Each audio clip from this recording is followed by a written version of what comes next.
नमस्कार मेरे स्वास्थ्य के सहयात्रियों। एंजियोप्लास्टी के प्रोसीजर कैसे किया जाता है ये मैंने पिछले वीडियो में विस्तार से बताया है। आपके ब्लॉकेज क्रिटिकल निकले एंजियोग्राफी में और आपने एंजियोप्लास्टी का निर्णय ले लिया। अब आप एंजियोप्लास्टी के लिए जाने को तैयार हैं। आपको क्या क्या बातें मालूम होनी चाहिए, आपको क्या क्या तैयारी करनी चाहिए, आइए जानते हैं इसके बारे में।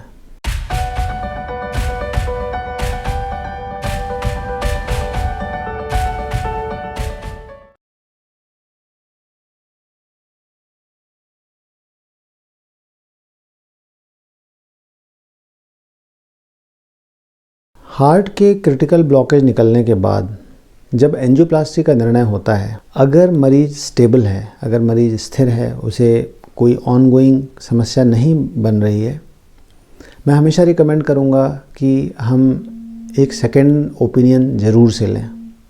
जब भी हम शरीर में किसी भी तरह का कोई भी फॉरेन बॉडी इम्प्लांट करते हैं, कोई भी बाहर की चीज़ लगवाते हैं या कोई भी मेजर प्रोसीजर करते हैं, हमेशा हमें 2-3 एक्सपीरियंस्ड सर्जन की या कार्डियोलॉजिस्ट की, विशेषज्ञों की राय ज़रूर से लेनी चाहिए। आपको ये समझना है कि ये एक मेजर डिसीजन है। एंजियोप्लास्टी या बाईपास सर्जरी या हार्ट का कोई भी प्रोसीजर, कभी भी आप इस गलतफहमी में ना रहें कि ये एक माइनर प्रोसीजर है, एक छोटा प्रोसीजर है। ये सीधे आपकी लाइफ एंड डेथ से जुड़ा हुआ, जीवन और मृत्यु से जुड़ा हुआ प्रोसीजर होता है। एंजियोप्लास्टी में भी मरीज़ की जान जा सकती है और यह एक हाई रिस्क प्रोसीजर साबित हो सकता है। सामान्यतया यह एक बहुत ही सेफ़ प्रोसीजर है, लेकिन हम कभी भी एंजियोप्लास्टी को हल्के में न लें और हमेशा इसे अगर संभव हो तो 2-3 विशेषज्ञों की राय लेके ही एंजियोप्लास्टी के लिए आगे बढ़ें। मुख्य रूप से राय में जो हमें जानना होता है कि पहला, क्या एंजियोप्लास्टी का निर्णय सही निर्णय है, नंबर 1।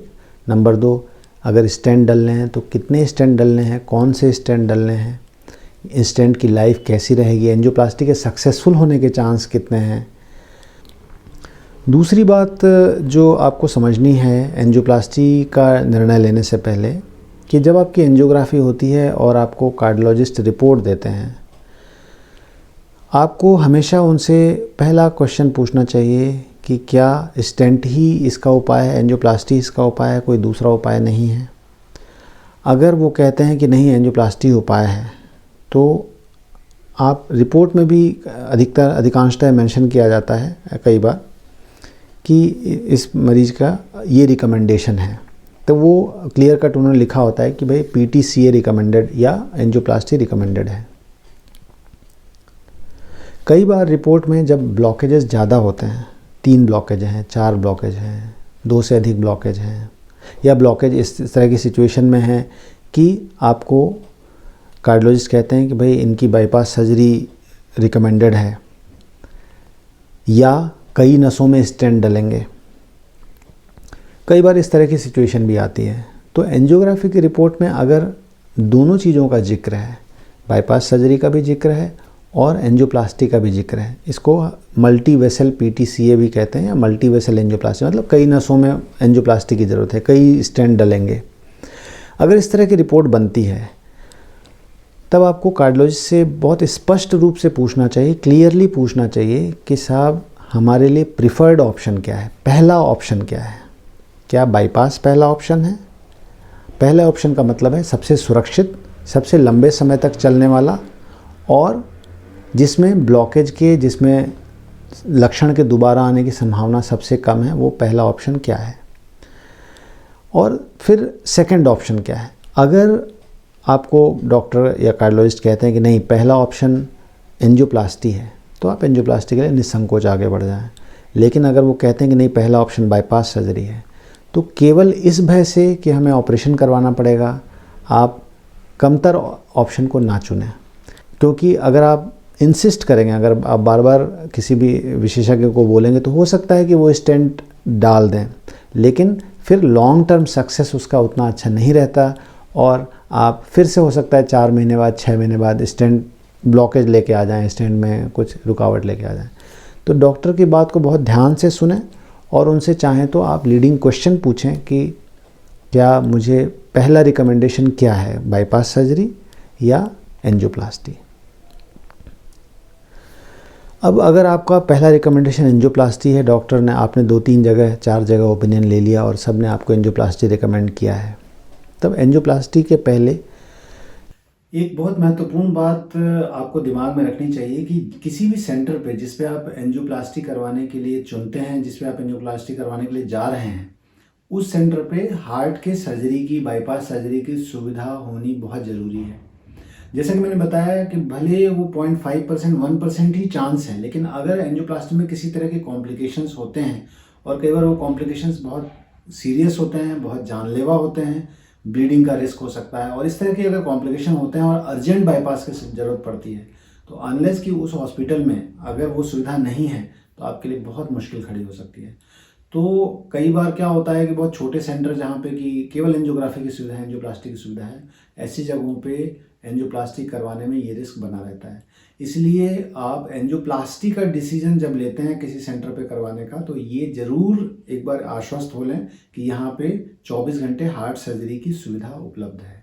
जैसा मैंने एंजियोग्राफी के वीडियो में बताया था, आपको ये समझना है कि एंजियोग्राफी और एंजियोप्लास्टी दोनों में चूँकि कहीं एक पंक्चर किया जाता है, एक जगह आर्टरी को पंक्चर किया जाता है, तो आपको इस बात के लिए तैयार रहना है कि जिस जगह से पंक्चर होगा वहाँ पे थोड़ा सा दर्द आपको रहेगा ऑपरेशन के बाद। दूसरा, एंजियोग्राफी में और एंजियोप्लास्टी में एक मेजर फ़र्क ये है कि एंजियोप्लास्टी में चूँकि ज़्यादा लंबे समय तक रेडिएशन का एक्सपोज़र होता है, क्योंकि वो प्रोसीजर थोड़ी सी लंबी होती है एंजियोग्राफी के मुकाबले, और जितने नंबर ऑफ़ स्टेंट आपको डलते हैं उतना रेडिएशन का एक्सपोज़र ज़्यादा होता है। रेडिएशन का मतलब जो एक्सरे जो आपके ऊपर डाली जाती है, और साथ ही साथ जो एक दवा जिसको रेडियो कॉन्ट्रास्ट डाई कहते हैं हम, वो दवा किडनी को नुकसान पहुंचाने वाली होती है, तो वो दवा भी ज़्यादा मात्रा में इंजेक्ट की जाती है जितना प्रोसीजर लंबा होता है आपका।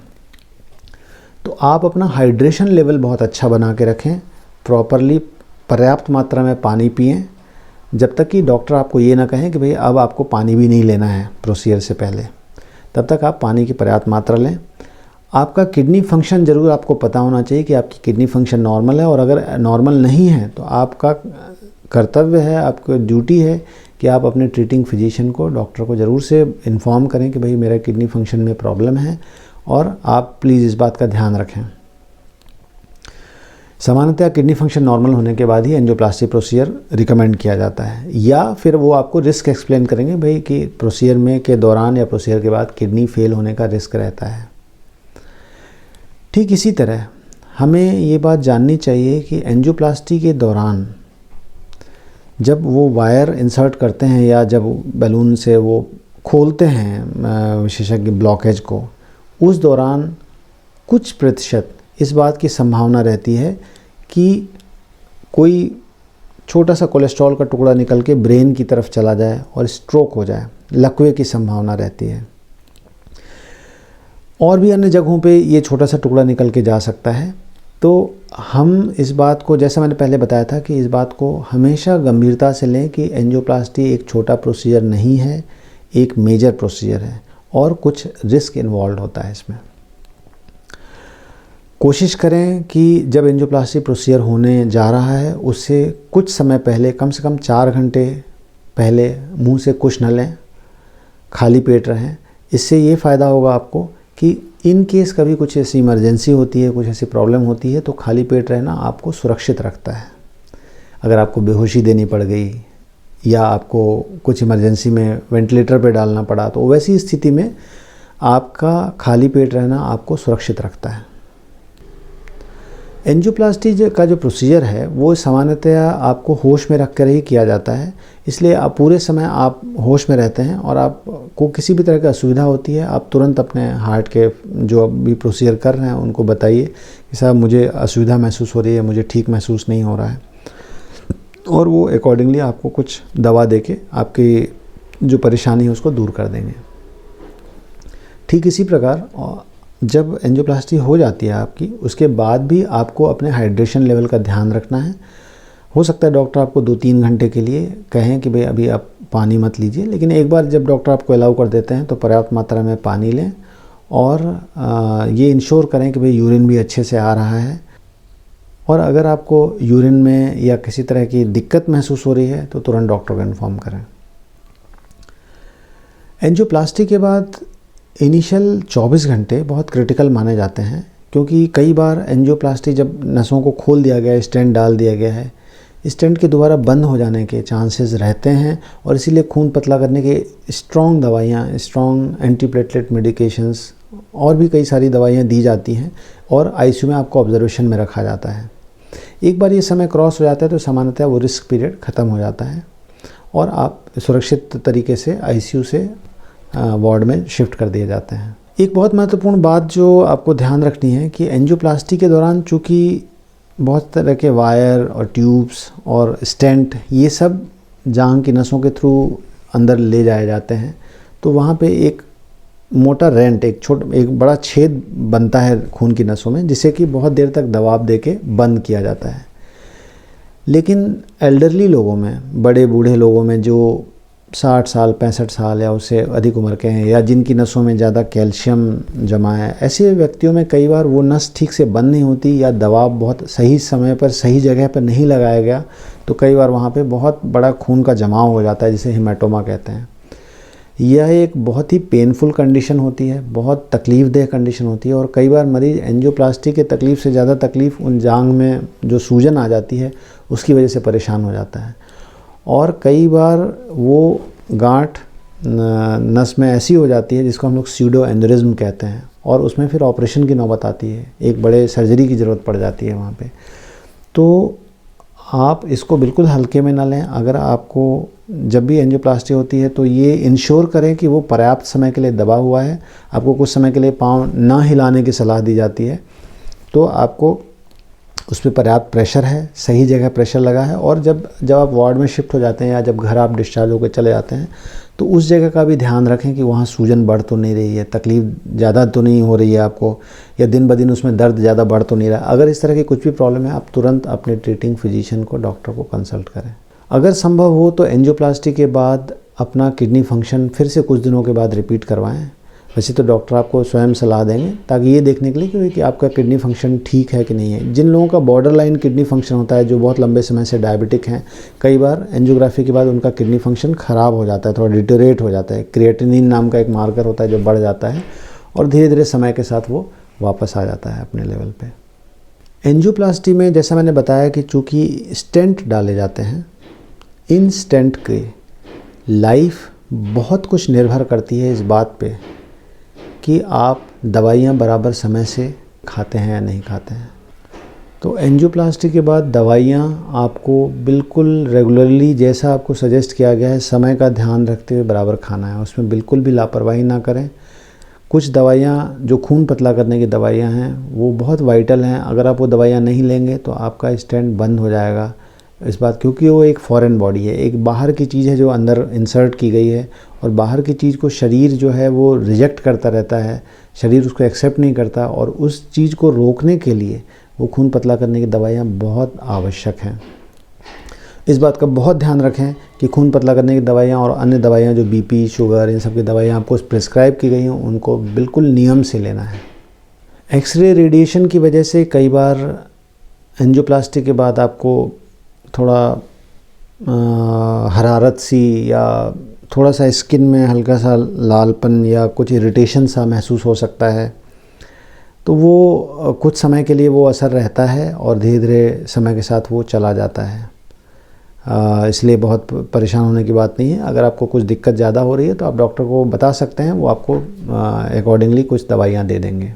एंजियोप्लास्टी करवाने के बाद जब आप घर पहुँचते हैं, घर में जैसा मैंने बताया 24 घंटे के बाद स्टेंट के बंद हो जाने के चांसेस कम रहते हैं, लेकिन फिर भी शुरुआती 1 महीने आपको बहुत सावधान रहने की आवश्यकता है। किसी भी तरह का लक्षण आपको अचानक दिखे, अचानक घबराहट महसूस होना, अचानक धड़कन का तेज़ हो जाना, अचानक सांस में तकलीफ़ हो जाना या बहुत चक्कर आना, किसी भी तरह का एबनॉर्मल सिचुएशन आपको दिखे, आपको तुरंत बिना देरी किए अपने कार्डियोलॉजिस्ट को कंसल्ट करना चाहिए। कई बार एक छोटा सा लक्षण ही हमें ये इंडिकेट कर देता है कि भाई स्टेंट में कुछ प्रॉब्लम आ रही है, और उसका तुरंत समय से निदान अगर हो जाता है तो आपके लिए लाइफ सेविंग हो सकता है, आपकी जान बचा सकता है। तो शुरुआती महीने भर आपको थोड़ा सा ऑब्जर्वेंट रहना है, थोड़ा सावधान रहना है कि किसी भी तरह के एबनॉर्मल लक्षण आए तुरंत अपने ट्रीटिंग डॉक्टर, ट्रीटिंग फिजिशियन को कंसल्ट करें।